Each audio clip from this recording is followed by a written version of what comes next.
আসসালামু আলাইকুম ভিউয়ার্স, কেমন আছেন সবাই? আশা করছি সবাই ভালো আছেন। আমি আলহামদুলিল্লাহ ভালো আছি। তো প্রতিদিনের মতো নতুন আরেকটি ব্লগ নিয়ে আপনাদের মাঝে চলে আসলাম। তো সকালে খেজুর গুড় দিয়ে পোয়া পিঠা বানিয়ে নিলাম। তো গরম গরম পোয়া পিঠা সবাই মিলে মজা করে খাচ্ছিলাম। তো ভালোই লাগছিল সবাইকে নিয়ে খেতে।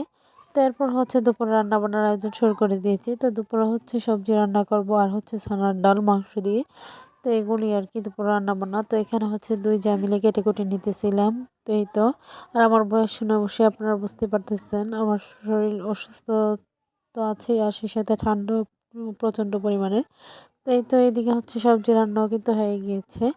তো এগুলি আর কি সাথে ছানার ডালও আছে। তো এটা স্কিপ হয়ে গিয়েছে আর কি। তো প্রত্যেকটা ভিডিও আমি নিতে পারিনি।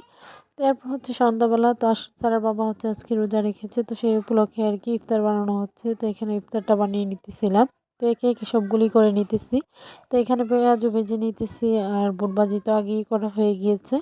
তো বেগুনিও বানিয়ে নিয়েছি। তো সবগুলো আর বানানো আর আপনাদের মাঝে শেয়ার করতে পারলাম না। তো যতটুকু পেরেছি চেষ্টা করেছি আপনাদের মাঝে শেয়ার করার জন্য। তো আমার ভিডিওটি যদি আপনাদের ভালো লেগে থাকে লাইক কমেন্ট শেয়ার করে দিবেন।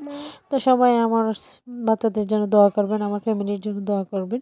তো এই তো দেখতেই পারতেছেন এখানে বুট ভাজিও হয়ে গিয়েছে, আর সালাদটাও আমি কেটে নিয়েছি লেবু শসা দিয়ে। তো ওর বাবা আসছে, বাড়িতে এসে ওর বাবা খেয়ে ভাইদের জন্য নিয়ে যাবে আর কি।